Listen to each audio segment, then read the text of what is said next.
Selamat sore, sahabat Helemoyo. Ini saat ini kita lagi jalan-jalan di Kecamatan Moroe dan kita bertemu dengan ini anak muda ini.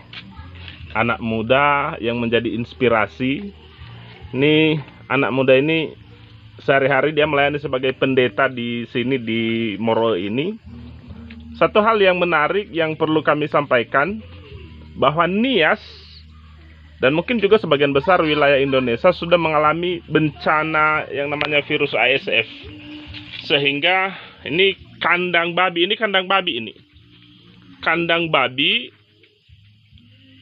oleh Pak Pendeta ini disulap menjadi kandang lele. Ini dia. Kandang babi disulap menjadi kandang lele.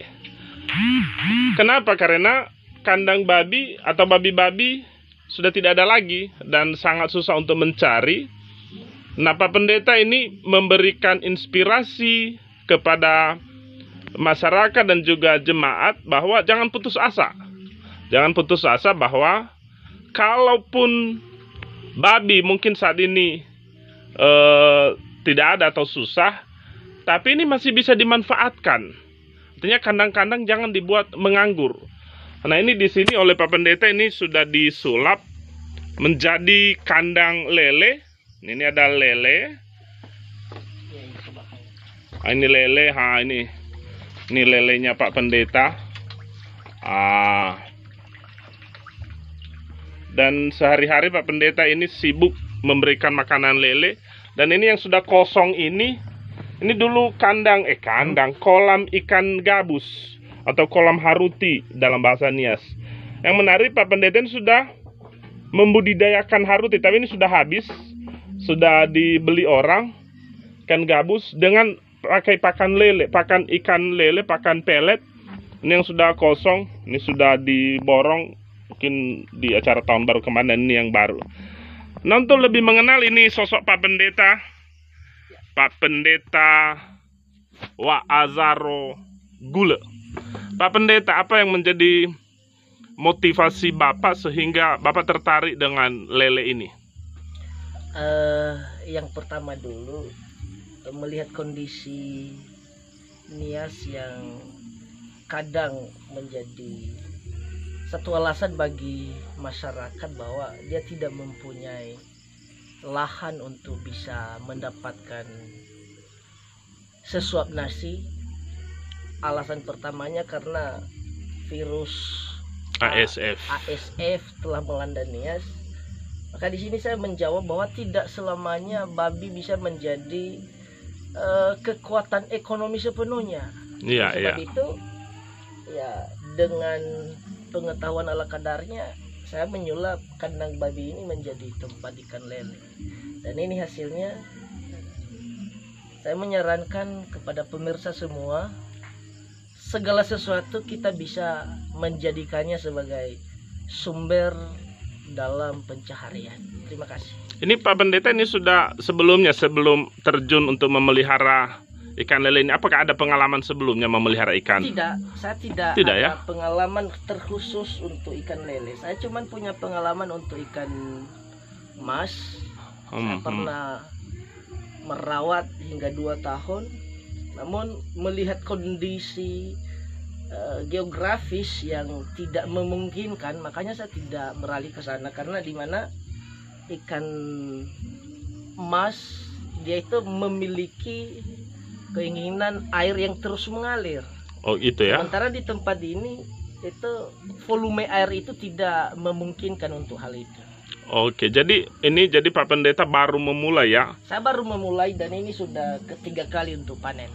Wow, 3 kali untuk panen. Ternyata kawan-kawan tidak ada hal yang mustahil ya? Ya.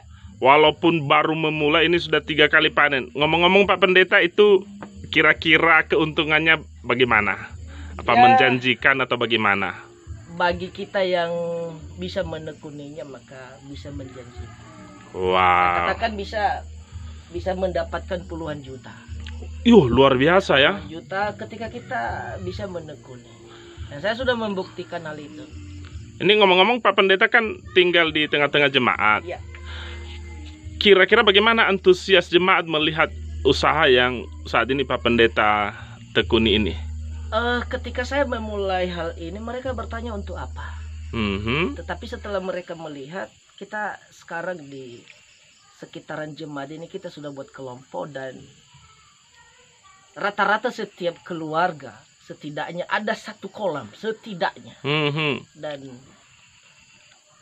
ya paling banyak di tempat ini mereka memiliki kolam tersendiri yang biasanya mereka buat di tanah. Mereka melakukan pekerjaan kelompok, sehingga hasilnya juga mereka bisa meraup keuntungan yang bisa dikatakan fantastis. Wah, luar biasa. Jadi Pak Pendeta, kehadiran Pak Pendeta di sini menjadi inspirasi ya.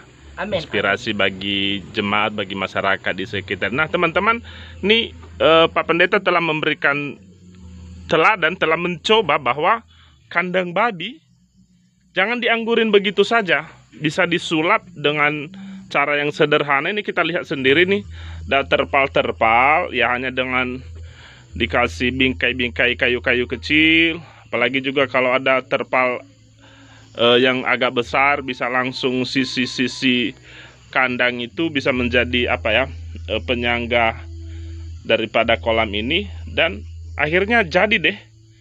Ini ada lele-lele yang sebentar lagi ini siap panen. Jadi bagi Bapak Ibu yang mau supaya sudah mulai booking dari sekarang, Pak Pendeta punya lele. Jadi kalau mau menikmati lelenya Pak Pendeta boleh di booking dari sekarang. Tunggu 1 bulan lagi. 1 bulan lagi, mantap. Ngomong-ngomong, kalau ada juga pembeli, ada yang sudah sampai 5 kilo 1 ekor. Ternyata ada yang lele yang besar. Lele Pak Pendeta ada yang sampai 5 kilo 1 ekor. Ini pasti besar sekali, bisa sebesar paha ini. Luar biasa. Nih Bapak Ibu, Pak Pendeta ini selain sebagai pendeta resor, juga sehari-hari mengajar sebagai dosen di STTAM, dan juga menjadi inspirasi bagi jemaat dan masyarakat di sekitar ini bagaimana memanfaatkan kandang babi menjadi kandang lele. Terima kasih. Salam.